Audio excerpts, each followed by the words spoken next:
Welcome to the Strength Solutions podcast. You could find us on Apple or Spotify. Give us a 5-star review. You can rate and review us, leave comments.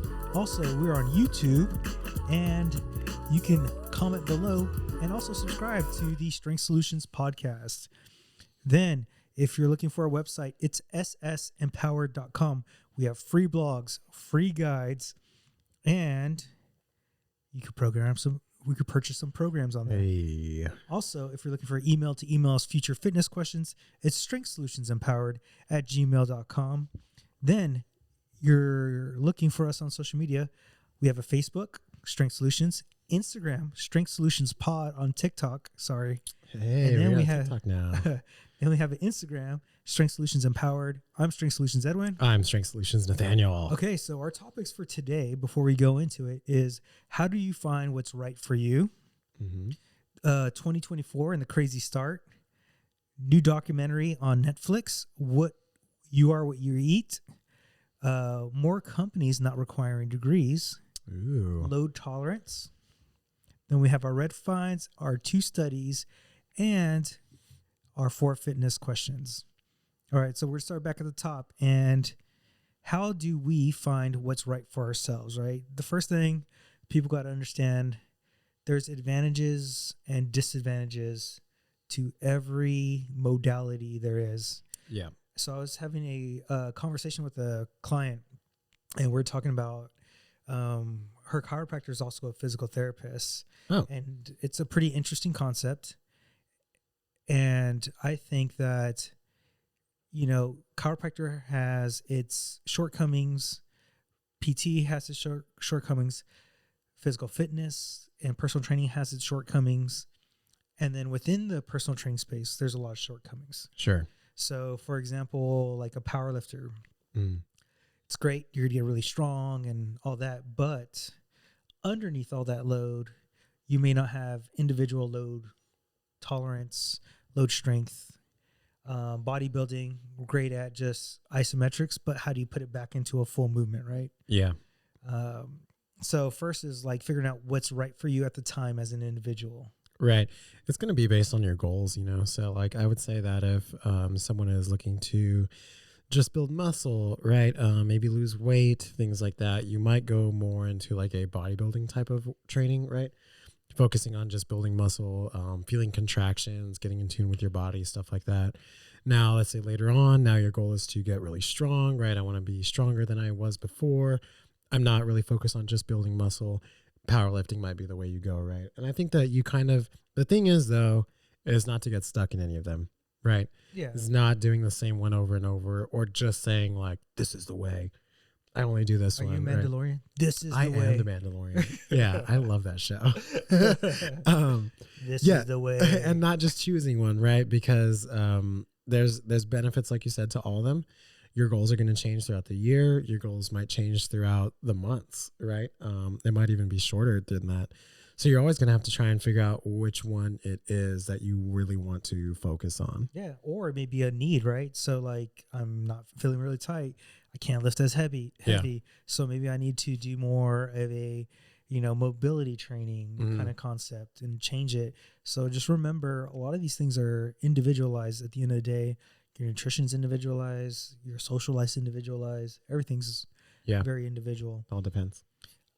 Quit using that word depends. I need to make sure this says depends. Not the diapers. Oh, I thought you were going to say the diapers. You need the diapers. All right. So the next thing is, if you're into group fitness classes, how do we find really good group fitness classes? So yeah, that's a good one. There's also individuality within group fitness classes, right? So if I have a person who's a little bit more high stress, type A personality, I kind of want them to do yoga, Pilates, and learn how to wind down just a little bit. Right. It's almost like you got to do the stuff that you don't want to do. Right. Like if I'm a type A personality person, if I go and tell them like, hey, okay, we're going to focus on rehabilitation, corrective exercise, and yoga, they're going to be like, get the hell out of here. Like I don't want to do any of that stuff. But it's the stuff that they probably need to do the most. Right. And that's like where it becomes hard. Now, let's say you're someone who doesn't do a lot, right? Like, let's say you're very sedentary. You don't do much. We love playing video games, something like that. Like, hey, you might do better in a high intensity thing, right? Like you might need more of that to push you out of it. I think another one here, it's not really maybe for everyone, but I do find that people that have difficulty being motivated, being held accountable, things like that, tend to gravitate more towards those types of classes because you sort of build like a, how do you say it? Like a group, Like a community. a community. There you go. Yeah, with each other, and you know, it's like, oh well, man, I know Edwin's gonna be at the spin class tonight, you know, and if I don't go, Why'd you look at my legs when you said that? he's gonna text me, you know, or be like, where were you, or something, you know, and it kind of helps you hold yourself accountable. So I think if you have difficulty with those things like that, like group classes are, again, everything has, you know, benefits and downfalls and stuff, but I think that's a good place to go. Yeah, I thought about this personally of joining like a F45, Orange Theory. Maybe do it once a week, once every other week kind of thing. Yeah, and I bet it would be fun. it would be fun just Yeah. to like. It's a great way to get my endurance. I think people who have my personality, which is really chilled, need that environment Yeah. sometimes. Yeah. Because we're too focused on like. I'm too focused on like quality of movement. and stuff like Right. that. Yeah. Sometimes you Sometimes you need just gotta to do shit. do shit, right? Like, Yeah. you just need to go. And that's why, like, when I had the guys over here, the week that you missed, Yeah. we did the sled, the tires. It was just good to just get going. Just You fun. had a group of people to kind of push you. Yeah. I see the same thing too. Like when I go boxing and things like that, like, dude, when I have to go on my own, I'm just like, like, yeah, I'll do maybe a few of this and kind of hang out, and then I'll do some of this. And it's so funny because like being coached, right? Like, cause I haven't really done that in sports, so I don't really know what it's like, but also like being coached myself for having a trainer, I'm like, I see the benefit of having a trainer, right? Yeah. Of having a coach. Like, wow, it really does push you that much more. It really does help you understand what you're supposed to do, how you're supposed to do it. You feel more confident. You feel like, man, it really like opened my eyes to how much we matter to our clients, you know? Yeah, man. And then the last part is, what do we do with nutrition and diet? I think this is so individualized, but Yeah. there's a foundation, right? Right. Whether you want to do intermittent fasting, you want to do high carb, high fat, one thing needs to be consistent: protein and calories. Yeah. So if you look at every diet that's been successful for people, a higher protein tends to be better. Calorie control for weight loss or calorie surplus for muscle gain. There's basic dynamics. And then within there's culture and different things that are nuanced, but that's all unto your individual discretion. Yeah, I agree. It's I remember having a conversation a long time ago at the gym that you're at now. And I was talking to one of the members that was there. And I think we were just talking about like the diet he was on or something like that. He's a cool guy. I liked him. And he was telling me like about it. And he was like, you know, it works. I really like this one, whatever. And he was like, I've tried other ones and they don't really work and everything. And I was like, all right. I was like, let's break it down. Like, let's talk about like what your diet is. And so, you know, we broke it down and everything. And I was like, look, dude, every diet works. Yeah. They all should work, you know, as long as you're in a caloric deficit and as long as you have high protein, right? Like every diet works if you're consistent with it, right? It's just about finding the one that does work, right? Again, finding what works for you, right? Not everybody else, not, you know, you, right? A diet that works for you might not work for me, you know, and it's that nuanced. But like you said, I think that regardless if you're focusing on high protein, whether it's a caloric surplus or caloric deficit, you're gonna succeed. And whole foods. Yeah. You know, but if you need a special diet, which there are some people, like I know, some people may need a carnivore or vegan diet or keto because they have epilepsy. Understand that that's what they need, right? Typically, most people are somewhere in the middle. Yeah. General population, right? General population somewhere is in the middle. Most people do not have gut issues. And if they do have gut issues, sometimes it's not even your nutrition. It's your stress level, lack of sleep. Yeah. Which Nathaniel just learned about in our last podcast interview. Whoa. Yeah. Honestly, it was really eye-opening. And I was talking to one of my clients today and I was like, sometimes like you got to be your own parent, you know, and be like, go to bed. Like, get off the game and go to sleep. And so I was talking to Camille earlier too. And I was like, man, I gotta be strict with myself. I was like, I gotta make a bedtime and I have to just stick to it like every single day, all the time. I actually did that yesterday. You know, I was working on some stuff and I was just thinking and going and I was like, okay, I gotta, you know, I can go to bed by this time and I can still get like 5 or 6 hours of sleep. And I was like, no, I'm not doing it. I was like, I'm just gonna go to bed. I'll just wait for the stuff to finish on its own and I'll get to it tomorrow, you know, or maybe maybe I even wake up early, right? Because I went to bed on time and finished it up in the morning instead of like staying up super late and not getting any sleep. And it's been nice, man. It's been nice actually getting some shut eye. Yeah. What else did you do this weekend? Partied hard, huh? Yeah, no, I didn't. I spent all of my Saturday building a computer. I'll be real honest with you. I probably did about 25% of the building, and 75% of it was done by Camille. I think you're taking too high of a percentage. You're probably right. It was probably more like 15%. Let's drop it to 10. Let's drop it. I was more trying to stay out of the way and not get in trouble, you know. Don't stop touching it. Yeah, you're doing it wrong. Honestly, bro, it was a really, really cool experience. When couples do this, do this, did anybody get frustrated? I would say towards the end. And I think it was just because we had been doing it for so long. And we were both kind of just like, dude, I just want to get this shit done. Like, and it's funny, like nothing really went wrong, right? Nothing really went wrong. It's just tedious, man. Time consuming and careful. It's a careful process, especially like messing with the motherboard, right? The thing that does all of the computing, everything? Right? It's called the motherboard. Literally everything. Yeah. Plugging shit into it. Like, dude, I was like, if I bust one of these little prongs or push it the wrong way or put it in the wrong direction, like it's just totally fucked. And it's so expensive. And you're just like, it's kind of funny that I was just like, I don't know what the fuck I'm doing. But it was also interesting to know that like following a YouTube video, having someone that's maybe done it before, you can do it. Yeah. It's not hard. Like I said, it's just time consuming and tedious. Definitely recommend like trying it out. You know, if you ever have to do that, I'd say build it, learn how. Like it definitely taught me what is actually going on in a computer. You know what I mean? Yeah. So it's like now, I mean, before it's just magic. You know what I mean? You just get this box and you're like, just press power and it just does the shit. You know. But now I know what's actually happening inside, why it's happening, how to fix it, right? Things like that. So it's definitely a good process to learn.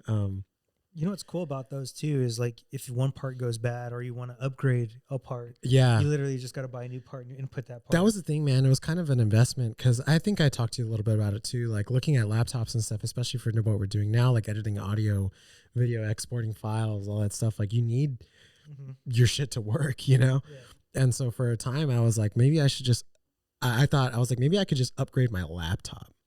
But again, so just for the information of everybody out there, it's like the way that laptops are constructed is for portability, right? And so all of the parts inside are like, they're melded together forever so that when you're transporting it, having it in your backpack, driving it in your car, something like that, shit just isn't rocking around everywhere, you know? So you can't just take parts out and put them back in or whatever. If you need a new laptop, you got to buy a whole new laptop. And so for the computer, like you said, like it's like, hey, if my graphics card goes bad, or I think the only one that would be hard to change is maybe the CPU. Like that one was a little bit different. I was like, it's kind of like in there in the motherboard, so you might have to change those out. But but otherwise, it's like it's kind of just plug and play, man. You just got to know where to put it in and how to do it and everything. And they're talking about sex now. You gotta put it in. Yeah. Oh, I know how to plug things in, bro. I know how to do it. Yeah. That's not what Camille told me, but that's a different story. It's not like a computer. Super cool, process. And then Sunday, just went out with my daughter. She has a really cool RC car. So we took it out to a big field and, she just kind of chased it around and stuff like that. It was pretty fun, man. It was a good weekend. Cool, yeah, it was nice. What about yours? Pretty much chilling, not doing much. Took down the Christmas stuff. You see no lights now, Oh, right? shit, I didn't even realize. Womp womp. Spend like a day at my brother-in-law's house. Cool. But, dude, looking at all this 2024 stuff that's already happened has been crazy. You texted me that the other day, I was like, dude, okay, the first thing, the Epstein List. Yeah, I haven't looked at it. Do you know who's We're on it? on there, bro. So shit. I saw Stephen Hawking was on it. Yeah. What the fuck? He'd be, I don't know. Dude, it's just crazy. He's a freak. He's a little freaky. What are they distracting us from, dude? Like, for real. They released the list at this time. There's obviously something going on, but beyond that. Yeah. And then on top of that, Miami. Did you see what happened in Miami? No. Dude, there's like cop cars going everywhere to the mall. Or like, there's cop cars all over the streets. I'll have to send you a video after this. And dude, people were saying they saw alien figures and stuff like that. Whoa. And the cops are saying... Oh, okay. I saw something about this. Yeah, go ahead. And the cops are saying that there was like 4 kids that were shooting up in the mall. But I'm like, that many cars? It was literally like the whole And also, Miami PD. has anybody else even said that there was someone shooting in the mall? You know, I like, don't even was there know. any other reports of that? Besides mainstream media and saying stuff like that, I haven't seen like. But they're trying to cover individual that shit up. aliens. Yeah, this has foil on the inside. Yeah. Let me see it. Yeah. Dude, that's crazy, right? Like, That's a little scary. and people like showing videos where there's like, I don't know. The bad thing is editing and AI has gone so good. It's Who do I insane. believe? Right. Yeah. It's confusing out there. Yeah. Was there videos of the aliens and shit like that? There's like shadows and stuff like that. And knows, a man? light in the sky. Yeah. Okay. I did see the light. I saw a light here in Texas. Mhm. There was a lot of reports of like this one, like, and the video was pretty good. It was probably one of the best videos I've seen of like UFO shit, like where there was a light like flying around. They said it was a SpaceX rocket, you know, they said. So I'm just like, okay, I guess it's a SpaceX rocket. You just believe it. But who knows? Elon Musk flying around. Oh, that's a new Tesla rocket. Yeah. Yeah. Dude, it's crazy, dude. Like, Mhm. there's that. And then on ESPN, Pat McAfee, person who's on ESPN, right, is already like talking shit to saying that execs are sabotaging his show because he had Aaron Rodgers on there. Pat McAfee, he's not the Pat actual McAfee. McAfee guy, right? No, Pat McAfee. McAfee. Okay. Because I've heard weird shit about the McAfee guy, the guy who does like the computer program Oh, and yeah, stuff. yeah, yeah. You've heard stuff about him, right? Yeah, yeah. It's like insane. Dude, so like that's happening. And then the last one I want to go over is the whole, everybody talked about it. It was like the Katt Williams. Yeah. Did you watch it? I did watch it. I did watch it too, man. It was pretty intense, dude. Yeah. Like there's stuff that I believe that really could happen. And there's stuff Mhm. like maybe he's exaggerating a little bit. Right. Yeah. Because it's also like, okay. It's I all mean, point of view stuff, right? yeah. Because also, am I just supposed to sit here and just believe every single thing he says and just take it as the truth? You know what I mean? Like, He's I don't Jesus, know. bro. He's Jesus. Pimpin' hasn't been this easy. And that was pretty good. Hey, like, Yeah. It was a interesting interview, man. Yeah, I could tell that Shannon was pretty uncomfortable during times. So there is one. Shannon's a big guy, and there's a part of the video where he's like pushed back in his seat like really hard, right? Yeah. And I'm like, dude, this is a big guy, and he's uncomfortable right now. Oh, super uncomfortable. Yeah, there was a lot of. I could tell that he was trying to steer the conversation in other directions, but Katt wasn't letting it happen. Like he just kept bringing it back. There was one moment where I was like, man, I bet Shannon's like, because he had like finally steered it in a different direction. I think he asked him, he was like, well, tell me about like your childhood growing up, and like we're just trying to do like a normal ass interview. And then some dude off camera was like, Katt, you like said something and it's not adding up. And then they had to bring it all the way back. And I was like, dude, I was like, Shannon just got control. And Yeah. I was like, he's probably so pissed. We just want to set the record straight. Right. Exactly. Yeah. If you guys haven't seen it, I would definitely recommend just taking a look at it, especially if you like comedians and stand-up comedy and stuff like that. Because it was definitely like an expose on like Their black comedians, right? Like especially that. So I was like, he said shit about like Steve Harvey, Cedric the Entertainer, like the big names of. You know what's like, crazy is they've been quiet. They have been quiet, right? And he said that was going to happen. He said it. Yeah, because there was a moment where he was like, if I see them before they come back on your show, like, you know, they're gonna say this or whatever and stuff like that. So I don't know. Hope you're all right, Katt. Yeah. But my favorite part was when he was talking about Kanye. Oh He yeah, married a hoe. He knew it. Like, he knew what was gonna happen. you know what's crazy though? I kind of agree with him. Like, everybody knows like Kanye has a little bit of mental health issues, Sure. and yet we're treating him like that. Yeah. I was like, you know what? He was actually bringing a good point up. We are super aware that he's a different individual, Mm-hmm. right? Yeah. I don't know. All right. Did you see that there's a new documentary? So what is this one called? It's called "You Are What You Eat." You Are What You Eat. And it's funny. I had a client who's really into like vegan stuff. Like he's not a vegan, but he's definitely like kind of buys into like the, I don't want to say propaganda, I guess. Yeah. There's a propaganda right now on it. Regardless, he feels a lot better doing it. So I'm like, if you feel better, then please do it. Right. Like as long as he's not like crazy. So like he'll still eat meat and everything like that. Like, So he's not vegan, but he's part of the vegan program. Anyway, he was like, hey, I'm going to give you homework. I want you to watch this movie. And if you don't watch it, I'm not going to come in on Friday. And I was like, God damn. Yeah. So now I got to watch it. The next one that I want to say, the two that I've heard being talked about, and I saw one of our, one of the Instagram influencers that we both know talking about both of them, Game Changers. Well, it's the same person. The who same made this person who made this one, right? Yeah, and because he said he gave it to me, and I was like, "Is this like a vegan thing?" And he was like, "Yeah, yeah," and I was like, "Okay." Like, Like Lenore did a really good breakdown on the yeah, videos that's talking what I about saw. Yeah, how he they got a set of twins, right. and they literally one ate vegan and one ate meat, but there was no control to it. Yeah, Like calories weren't controlled for, sure. nothing. Of course, someone's gonna have less calories, and people don't realize as soon as you lose weight, your blood markers get better. Whether you're eating keto, vegan, because we've carnivore. seen this. Remember when we did like the little segment on the ice cream diet?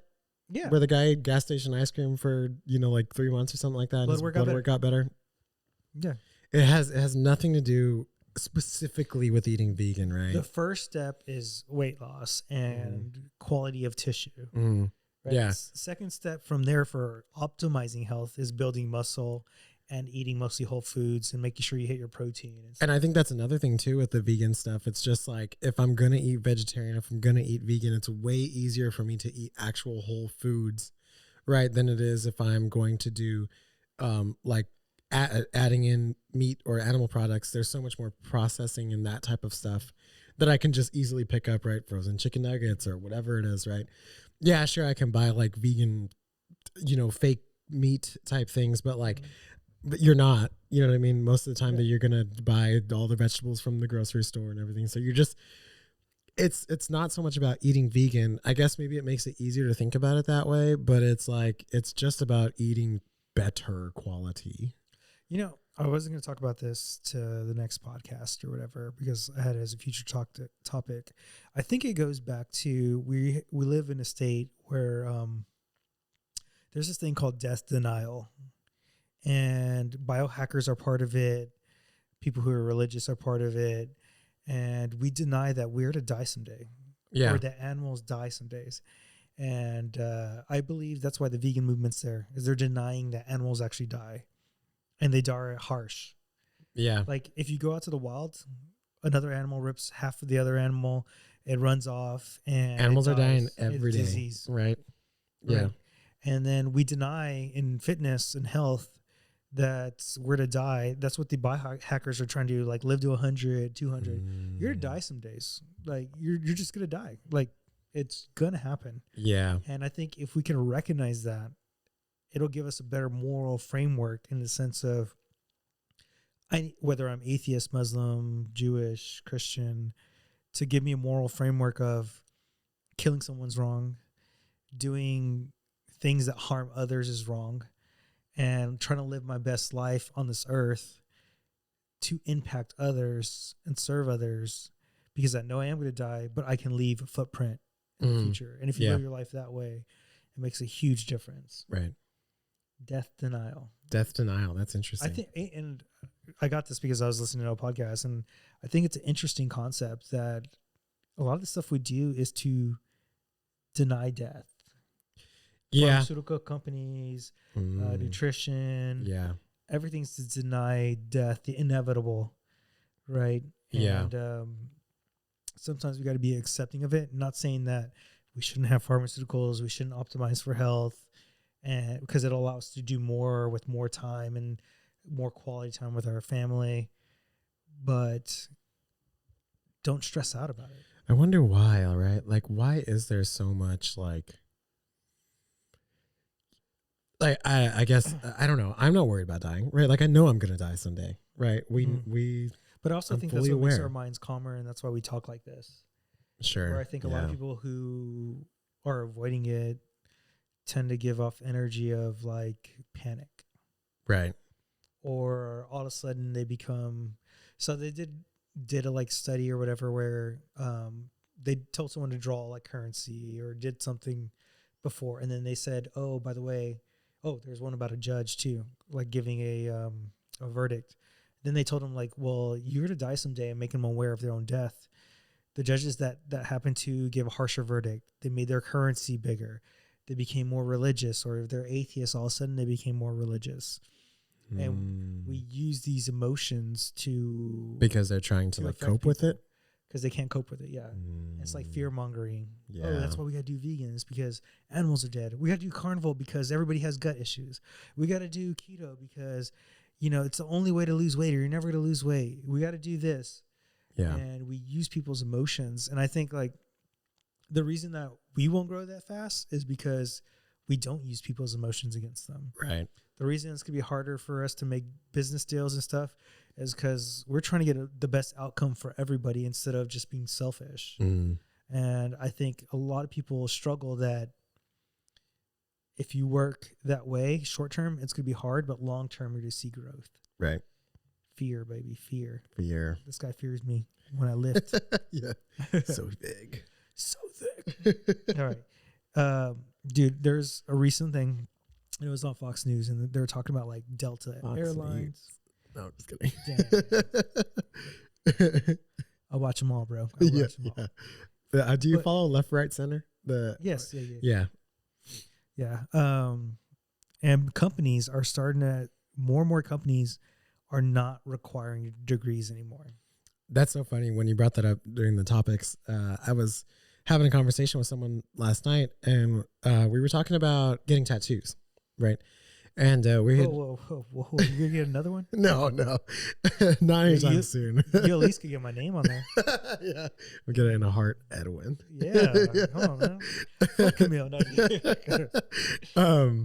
and we're talking about tattoos and stuff like that. And I was telling them about this new tattoo artist that I had seen that I had really wanted to get a tattoo from because their art is just really nice. And I like floral patterns and stuff like that. And so I went to go look it up. And I was like, how much does it cost? Whatever it is. And dude, it was just like astronomical. Like it was like $800 for like an hour, you know? Wow. And I was like, no fucking way. Like I can't afford that. Like it looks super nice, but I'll get it somewhere else, you know? Like, yeah, like I don't need it that bad. And it was funny because he was like, I'm taking note of jobs where you can make 6 figures without having a degree. And I was like, yeah, tattoo artist is definitely one of them. I would even say personal training too. Like if you can do it, I guess, well, you don't need a degree, right? You don't even, you just need a certification. And it's funny because I was actually talking to our therapist the other day, and we were talking about stuff like that and just the future and things and like, what do you want your kids to do? Like, you want them to go to college or whatever? And like, how are you going to save for that? And I said in the moment, I was like, can you even save for college anymore? Like, is that even like a realistic thing? And I was like, I don't really think you can. And I was like, honestly, like, do you even need to go to college anymore? You could just be a fucking influencer and make money. You know what I mean? Influencer's another one, right? Where if you're good enough at it, or if you get enough, if you're charismatic enough, or if you're fucking pretty enough, or whatever it is, like you can make 6 figures easy. Fucking Twitch streamer, right? Like anything, you know what I mean? Making a podcast, like, and so there's so many things that you like. A bachelor's degree means a fucking zilk at this moment. You know what I mean? Point where some master's degrees don't even mean anything anymore. Yeah, like it's because information is everywhere, right? What we're starting to learn, I think, is how people individually process and apply information. Mm-hmm. And you could be a doctor and be a shitty ass doctor, or you could be a really good doctor. You could be a good trainer. You could be a bad trainer. You could be a good janitor or a bad janitor. Like, I think we're getting closer to the concept of what Martin Luther King, because MLK is coming up. You like that? His dream of seeing individuals versus things. What's their color? What's their status? And I think we're starting to learn more and more as people I'm not saying doctors are bad. People are starting to question doctors. People are starting to question lawyers. And I think people are just starting to question, right? It's like a great awakening kind of, right? And it's going to take time. It's not going to happen overnight. And I think my kids' generation, because they're still in elementary, and your kid, I think that's going to be the first generation where people would be like, you don't have to go to college. Yeah, maybe. I think it's still happening today that everybody's pushing towards college, but I think it's because right now things are going so fast in computer science. Why am I going to go to school for computer science when I could go straight to Google, learn through Google? And because Google will certify you and all their shit, right? Yeah, it changes so fast, right? Let's talk about engineering. Engineering's changing like that now. Everything's changing so fast. By the time you get your 4 degree, you're 4 years behind of new technology and new thought. Yeah. Now there's probably still application, like you want a doctor to go through, and you want these boards, right? Because I know that they do still do like continuing education credits, right? Like where you have to go back and like learn about whatever it is or anything like that. But dude, a lot of them, like are like, go to this conference in Hawaii, you know what I mean, and go like party for, Why do you say Hawaii? because it's like, it's these places that are like Hawaii. extravagant, whatever, you know, you're not going back, like it's not like, hey, Yeah. go back to where you graduated from, take these 3 classes, you know, do it just like you're a student again and learn, right? It's like, oh, go to this like networking event, essentially, you know what I mean? And then it just becomes that too, where it's like, I'm not even learning stuff, I'm just networking with the right people. Yeah. You know what I mean? Which is even more important now than having a degree or having whatever, you know what I mean? Like, Exactly. I've found that networking is like the number one thing that we, you need to do. we've learned it, you know what I mean? Like throughout all this, I'm like, how much more progress have we made through networking with anybody and being open to it than just being like, no, I know this, or I'm going to read this book, or I'm going to do whatever. You know what I mean? Like I've learned so much more from actual people than I have learned from school at Or all. even getting for your business. Like I know I had one physical therapist. I have 4 people from that one physical therapist. Right. Yeah. Like it's better for your business, right? Yeah. Because you network with them and they know you and they trust you and all this other stuff. And so, yeah, man, I don't know what it's going to be like because it's just different, you know? Because like I feel like me and you, our generation was definitely like I felt like I had to go to college. Like I felt like my goal was to go to college and graduate. I was told every day of my life. Yeah,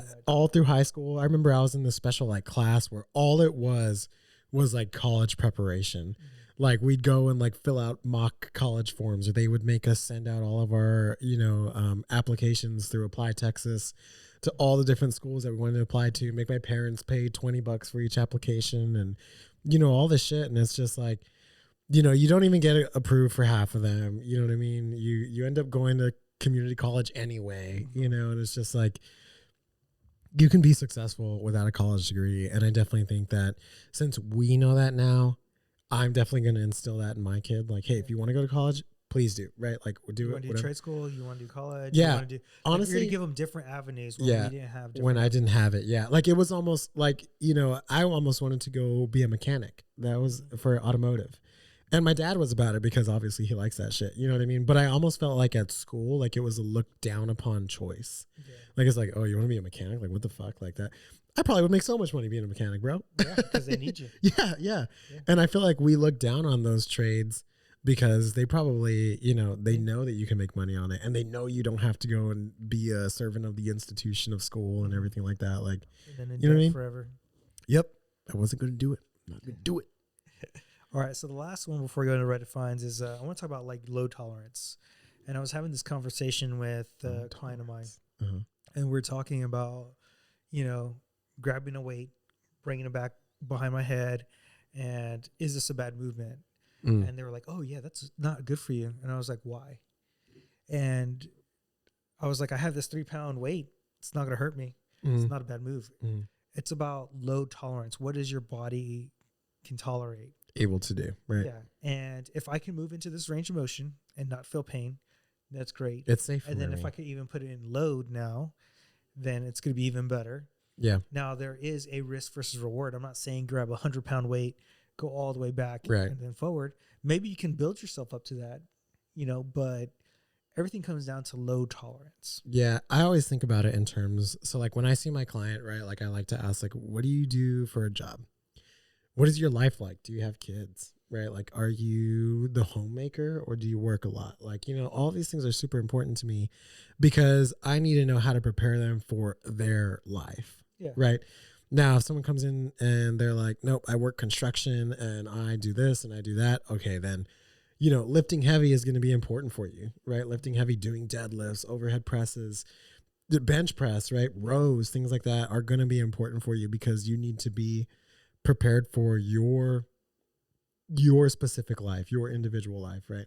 Now, someone comes in and they're 60 years old and they're just trying to be healthy, right? Like you said, I don't need them to do stuff like that. You know what I mean? Like there's a risk versus reward. I don't need them to be able to lift all this weight or whatever it is. I need them to be able to pick themselves up off the ground if they fall, or I need them, you know, I need them to be able to bring dishes up and put them away, you know, after washing or something like that. And so it's all just depends. And I think that we tend to demonize certain things, right? Like you said, Yeah. like, especially like, oh, you shouldn't squat low, right? Like, I mean, who's the main guy, right? Like Dr. Joel, right? Like, let's not talk about that. like, it's people like that, right? That are like, don't do this, it's bad for you, whatever. And it's like, Fear-mongering again. yeah, yeah. And it's like, if Death you're, denialer. yeah, it's No, I was like, if kidding. you're, if it's safe for me to do, if I don't have any pain or anything telling me not to, if it's good for my life, then it's good for me, right? Yeah, you know, I was a big proponent of like anti-group fitness classes, stuff like that. Yeah, yeah. Or even CrossFit. But now I explain things differently to people. Like, it's not that CrossFit's bad. It's what's your low tolerance? Who's your trainer? Yeah. What are you going to do? Right. Oh, you want to do Orange Theory? You want to do F45? Well, what are you doing? Are you a high stress person? Is it going to add more stress to your life? These are the questions and details that people need to talk about versus this is good for you, this is bad for you. Just like the example I gave, reaching back, full squat. Maybe a half squat is good for someone, like a 90-degree squat. Also, I would use a 90-degree squat if I had a basketball player. Because when in a game, are you going to go past 90 degrees? Yeah. So they need to learn how to strengthen and jump from that position. Yeah. I think more trainers need to ask more questions and also need to be more comfortable with saying, you don't need this, right? Like, I've straight up had clients. I've had consults. I've had clients in the past. I've had friends, family, whatever, who come and like ask me questions. And I'm like, I don't think you're ready. Or I don't think you need this right now. Or I don't think you need to be training that way. Maybe you should do this or whatever it is, right? And a lot of the times it's not me, right? Like, I'm like, I don't think maybe you should train with me yet. Like, maybe you need to get your health in order. Maybe you need to get that surgery, or maybe you need to fix your food relationship first, or whatever it is, right? And I could sit there and say like, yeah, fuck yeah, let's get ripped, you know, let's go to the gym or whatever. But like, you have to be comfortable with telling people what they actually need. And even if that could negatively impact you, right? Yeah. It's the long game again. It's a long game. Don't be like Nathaniel, denying death. I'm gonna live forever. Oh, forever. All right, we have one Reddit find. This was a really cool one. Going to Red Lobster. Going to Red Lobster. No plastic straws. Oh yeah. Yeah, so Red Lobster on the menu says that they don't have plastic straws so that they can save the sea life. While I eat my coconut shrimp. So you could eat the sea life. So funny, dude. Yeah, I see that a lot. That's one of the other day.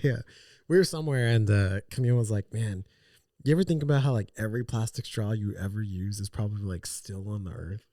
And I was like, yeah, I guess so. But I was like, I'd rather not have my paper straw dissolve in my cup. Well, not only that, they're finding out that the paper straws have like this layer. Right, yeah. That is poisonous to people. Yeah, because I've seen that. Where did we see it? I think it was Starbucks cups, like the lining on them. Because, because real quick, so think about it. If it's made of paper, if it's made of actual paper, what would happen if you got it wet? Yeah. It would probably dissolve, crumple away, get destroyed, right? So if I have a paper cup and I'm filling it with a hot liquid and it has no problems holding it, it's obviously been treated with something. Some sort of chemical. Right, some sort of chemical. So I'm like, okay, it may be poisonous to me, right? It also may be poisonous to the ground when I finally throw it away or recycle it or whatever, right? Like, there's no winning, man. You gotta, I don't know. It's one of those things. It's like, would you rather eat animal meat or take land away from forests? Yeah. So you could farm for plant-based protein. And we found it. There's cost to everything. Yeah. Every transaction has a cost. And there's no like pure zero waste anything, you know. Besides me taking a deuce in the toilet. Totally. All right. Study number 1.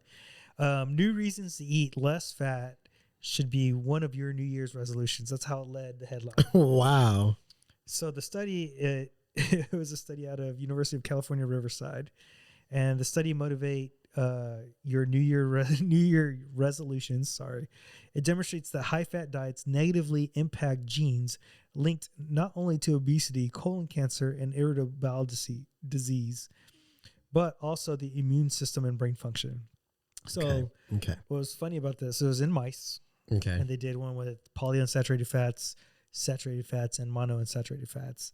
And they fed them really high amounts, calories were high as well for mice. And I'm thinking to myself, like, it's not the fat itself, it's the amount of consumption they were having. Yeah. And right? I think, so this is how people can fall for, hey, just eat less fat. And then what does less fat mean? yeah. And how much is enough to make sure that this doesn't happen, or et cetera, or whatever. I think about this in like a human application, right? Like, let's say they did it on humans and they were like, oh yeah, the group who ate a lot more fat had a lot more problems and, you know, blah, blah, blah, blah, blah. It's like, okay, well, if I'm going to eat a lot more fat, I'm probably also going to eat a lot more processed foods. Probably going to eat a lot more like refined things, right? Yeah. I'm going to eat more things from a bag. I'm going to eat more things that aren't whole foods, right? And so it's that same process of like that other study that we talked about a while back where it was about the sodium, right? And it was like people who eat more sodium are more prone to getting diabetes and stuff. And it's like, man, like, especially to head it off like that, what the, like saying about the New Year's resolution, that's insane. Yeah. That's a crazy way to start off a journal or article, damn. Well, it's because it's through Science Daily, and so they try to like sensationalize it, the headline, so you click on it. Yeah. It got me. Well, sure. I read it. Yeah. Right? Yeah. So I was like, oh, this study's dumb. But most people aren't going to think that. Right? They're going to read it and they're going to be like, oh my God, it's Science Daily. I can't eat fat. Yeah. Ridiculous. Yeah. But the good thing about Science Daily is it shows the actual article and they simplify the article for a lot of average individuals. Science Daily is good. I do like them, at least for that part. PubMed, you really got to like sit there. You got to know. And stuff like that. Yeah. You got to know how to read variables. The second one is about artery calcification are more common in night owls. And I purposely sent you this one. In night owls. Oh, I'm going to be real. I feel real stupid right now. I thought you were talking about actual owls. I was like, why? Because they eat rats? Like, so artery calcification is almost twice as common in night owls compared to early birds. According to a study of the University of Sweden, Gothenburg, Sweden, or Gothenburg. Come on, do the accent, bro. Gothenburg. The circadian function appears to be particularly important during the early stages of cardiovascular disease. So in this study, they had about 771 participants. They took out the people that had heart disease already. Okay. And so it's normal population. Good and they study. noticed the people who are morning people did not have as much calcification as the people that are considered night owls. So this would be people who are staying up later at the night versus other people, right? Sure. So let's just say they went to bed at 9. The other group went to bed like around 12 to 1, right? And to me, some of it comes down to behavior, right? And I was reading it and I was thinking, well, night owls tend to probably eat more. Yeah. Because we talked about this with Lou in our interview. Yeah. That because your sleep is thrown off, well, it throws off your hunger signals. You make bad decisions. Right? And it makes a lot of sense to me that these people are just making probably bad decisions versus, it makes me, it takes me back to Lou's interview as well. Man, you guys are going to love that one. It's an interesting one. Yeah. It makes me think about what he said too, about the fact that like when you're sleeping, what did he say? He was like, the first phase of sleep is like therapy for your body. The second phase is like therapy for your mind. Right. Yeah. And if you're not getting enough of that first phase of sleep, right, then your body isn't repairing, right? It's not adapting. It's not taking care of things. And so people who do sleep late, right, like and let's be real honest, most people's days are going to start at like 8 a.m., 7 a.m., 6 a.m., right? Like I feel like that's like what most of the American population is waking up at and getting to work or getting their kids to school or whatever it is, right? If I'm going to bed at 12 even, right, I'm already getting 6 hours of sleep. I'm already shortening up the cycle of time that my body has to adapt, has time to repair, time to recover. And so it just makes sense, right, that people are going to have higher blood pressure, increase their plaques, right? Like it makes a lot of sense, man. Yeah, I'm definitely, I'm a changed man. I'm a sleepy right now, bro. Take a little nap. Yeah. All right. So if you're looking for us on Apple and Spotify, or you can rate and review us, then we're also on YouTube. Comment down below and also subscribe to the Strength Solutions podcast. Then if you're looking for our website, it's ssempower.com. We have free blogs, free guides, and we have programs for their own purchase. Then if you're looking for email, it's strengthsolutionsempowered@gmail.com. Our social media on Facebook, it's Strength Solutions. On TikTok, it's Strength Solutions Pod. And on Instagram, it's Strength Solutions Empowered. I'm Strength Solutions Edwin. I'm Strength Solutions Nathaniel. All right, let's get ready for these fitness questions. All right, first one. I'm planning to get breast implants. Can I still work out my chest? You have any clue? Well, I mean, definitely you'd have to wait until you're recovered. Number one, for sure. So I was listening to a plastic surgeon, and it really depends where they implant in the chest, right? So if they implant underneath the chest muscle, it leaves less scar tissue. Okay. But because it's underneath the muscle, you do not want to hypertrophy the area, grow your chest and, cause issues. Yeah. Now you can put it over. You still got to be cautious. It's going to leave probably more scar tissue from my understanding when I was listening to this surgeon talk. But you still don't want to do too much hypertrophy. Okay. Right? And you can grow it a little bit more. You can work it out a little bit more. That's the big difference, right? It may change because if you do grow your chest, it's going to change the shape of your boobs. Let's be honest. It might spread them out because it's going to push the implant out. So just be cautious of that. Interesting. You can get it. You cannot. And there's people who get implants and they start getting sick and stuff. Be aware of signals. So if you do start feeling sick, and I'm all for them. No, Big proponent. Big proponent. It's funny. I was having a conversation about this the other day, and like how you can tell when someone has had breast implants as opposed to someone who hasn't. And I was like, I don't know. Like, there's no way I could tell. Like, I just have no clue.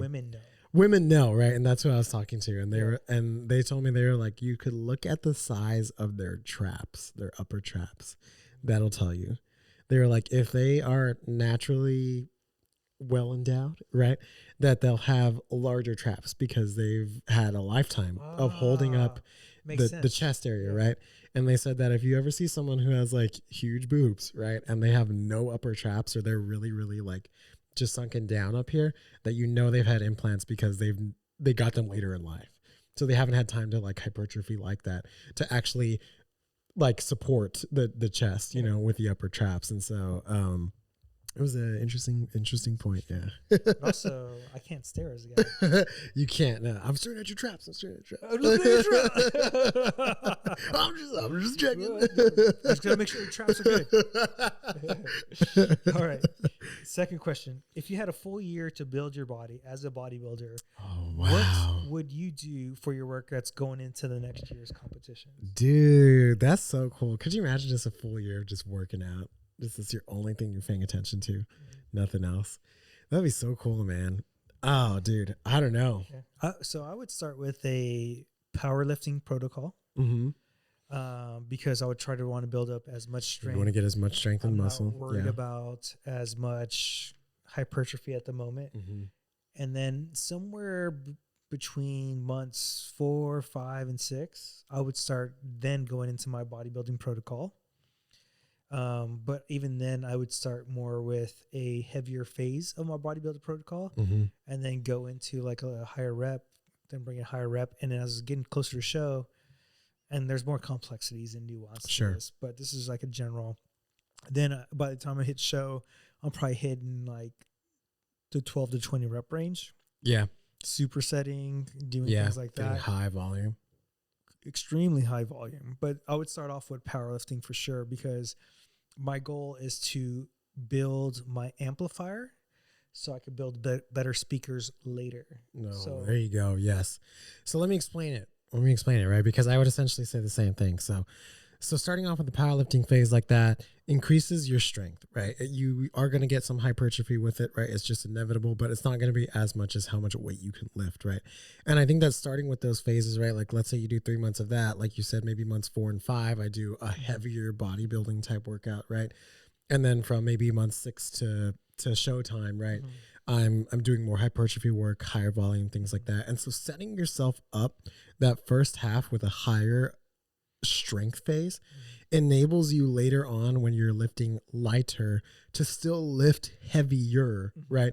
And get more out of it than maybe your competition would, right? Who maybe starts with the low or maybe starts with high volume and keeps that throughout the whole way, right? Yeah. Because where maybe I can do a bicep curl and I've been doing high volume the entire time with 20 pounds, right? Because Edwin started with a strength phase, he can bicep curl with 35 pounds, right? Therefore getting more out of it at the end of it, right? It's not going to look like it at the beginning. Right. It's not going to look like it at the beginning, right? But you at the end of it, you're going to be at a higher percentage of your max, I guess, essentially, so that you are getting more out of every lift as opposed to someone who started with a lower percentage of that. Yeah. And he's talking about real life too, because I'm better. Yeah. So that's the science behind, I guess, setting it up. Yeah. Yeah. And so I think not enough people think about the strength phase, and they go straight into this hypertrophy, high volume phase. Especially with like isolation and stuff like that, like way at the beginning. Yeah, at the beginning. And I think this is what Ethan is really finding out right now, running our Magnify program and understanding like, oh shit, I don't have to do as much as I thought. Yeah. I could really work on my strength and still gain muscle. Right. And when he goes back into his hypertrophy phase, which he's going to run, I think, Intensify next. Good luck, buddy. And when he gets to that last phase of Intensify, right, he's going to feel that pump. Yeah. Never felt that strong before, and it's going to be a game changer. Yeah, you're going to be lifting a lot more weight. Volume, straight volume, man. Yeah. Third one is, what is the most important thing when it comes to getting your fitness results? I think we already hit it. Consistency. Sleep, consistency. Yeah. I think most people focus on these supplements that are like 5%. Yeah. When it's consistency in your nutrition. Most people focus on this fancy workout when it's just your basic lifts and consistency. Yeah. You know, most people focus on, oh, I want to go out on the weekends. Well, sometimes you got to stay in to do what's best for you. Got to be real. Got to get some sleep. Got to be your own parent sometimes, right? Yeah. Or people want to be in the drama and know all this stuff when it's best to have just less stress in your life. Yeah. I would say like stress, right? Bad sleep and inconsistency are going to be the main things that will take you away from your fitness results, right? I think the very last one that I may add in that I think that at least for, adult. There's no add-ins here. No, it's just, it is what it is. This isn't McDonald's. You can't just order whatever you want. I do it. I want it. Yeah, I'm loving it. Is alcohol, I would say, is another one. I have a client right now who really, really wants to get big. He wants to grow his legs a lot. And he was like, I can't like do this drinking anymore, man. Like I wake up and I feel like shit, I do, whatever. And I was like, yeah, dude, alcohol is the fucking devil when you're trying to build muscle, man. Cause, we like made a quick joke and I was like, he was like, it's like poison. And I was like, it is poison. Like, what do you think it is? You shouldn't be drinking that. And I know we all do it, right? Like, I'm not saying that I don't drink or anything like that, but if you're like really trying to get some results out of the year or something like that, like, man, you gotta get it under control. There's a lot of fitness influencers are like hitting this real hard because there are a lot of people who drink a lot and constantly, like every weekend and stuff like that, don't realize that it sets them back and that their circadian rhythms thrown off, right? Because of the alcohol. Yep. The inflammation is much greater because of alcohol. Yeah. And I get it, but alcohol has its purpose. Right. And it has its spot in life. So we're not trying to demonize alcohol. We're just saying, if you want to get that result, maybe go a month or two without alcohol. Yeah. Or like do it like cycles, right? Like I think you could do, that's a pretty good idea. Do every other week if you want to. Every other week, or maybe, hey, every other month, I'll do this or whatever. I think every other week is probably better because that's more like micro.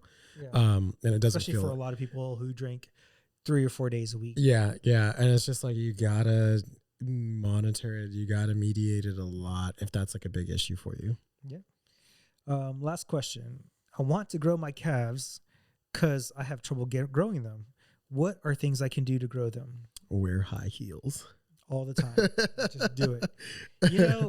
To me, I'm going to give you a tip that people don't usually do. And that is start your leg day or whatever workout you're doing, if you're doing full body, with your calves. It's shown most of your hypertrophy and most of your gains are from the exercises you do at the beginning of your workout. Sure. So this is because you have the most energy. you're most focused. As you fatigue, it goes away. What people do is they leave calves towards the end of it. Mm-hmm. I can do that. I have good calves. But if you're trying to grow your calves, you're going to have to do it at the beginning. And that'll make a huge difference in the amount of volume you can absorb. Yeah. I would say the two that I've heard, okay, one of them I've heard, another one I have experienced. Mm-hmm. So the first one is saying strength training your calves. Okay. A lot of people tend to do like high repetitions. Like 20 reps, right? Mm-hmm, yep. Or just body weight, things like that. Mm-hmm. Yo, get some fucking weight on that thing, man. If you have a calf raise machine, that's probably the best way to do it. If you have a Smith machine, that's another really good way to kind of like strength train your calves, right? Like do 10 reps, do 8 reps, do 5 reps, right? Like really strengthen up the calf because again, in the same concept as we were talking, when you go back to doing maybe your high repetitions, you can do a lot more weight, right? And get more out of that. The second thing I would say, and this is a specific exercise that I noticed, at least for me, grew my calves a lot, step ups. When I first did strong, mm-hmm. I had always just trained like bodybuilding style, you know? So strong was totally different, similar to like our Magnify program where it's like a different concept of training. And when I started doing like heavy step ups, dude, that was when I noticed that my calves actually grew. Because for like the first time you did, it's a novel stimulus. Right, for the first time, right? So I think somebody who already has done step-ups probably doesn't work as well. Maybe, right? Like I noticed now it doesn't really have that same effect, right? But like that initial time when I did it, I was like, holy shit. Yeah. So I think just trying it, right? If you normally do step-ups and you don't really train calves, okay, go train high reps, right, on calves. Now, if you already do high reps on calves, if you already do all that stuff, okay, go the strength training route and just try it out and see what you can do. Another thing I would say is like plyometrics for calves. Yeah, definitely. Sled drives, jumping. Yep. Yeah. And then the last thing I would say, I think this is probably the most important thing and most underrated thing is the amount of frequency you can give your calves. Yeah. And if you look at the best calves of back then, it was millmen because they walked everywhere. They had to go up, down in steps. And they had the best calves of all time, right? It's because they had to constantly be on them. Right. And like, so same concept as like the core. So core and calves, I know that are two muscle groups that need a lot of stimulus because you're literally using them all day. Right. And so if I go to the gym and do a set of 15 with my body weight to my body, I'm like, okay, like I did that all damn day. You know what I mean? Like that's nothing. So you definitely need to get a lot of volume through it. Do them every time that you train. You know what I mean? Whether it's leg day or whether it isn't, right? Like do a set because the more volume you get in, the more stimulus you get. All right, guys. If you like what we're doing, please share us. We're on Apple, Spotify, rate and review. If you're looking for us on YouTube, it's Strength Solutions Podcast. Please subscribe and comment down below. If you're looking for our website, it's ssempowered.com. We have free blogs, free guides, and programs for purchase on there. As well, we have our email where you email us fitness questions at strengthsolutionsempowered@gmail.com. On social media, we have Facebook, which is Strength Solutions. We have a TikTok, which is strength.solutions.pod. And we have an Instagram, strengthsolutionsempowered@gmail.com. And I'm Strength Solutions Edwin. I'm Strength Solutions Nathaniel. Until next time, guys, what?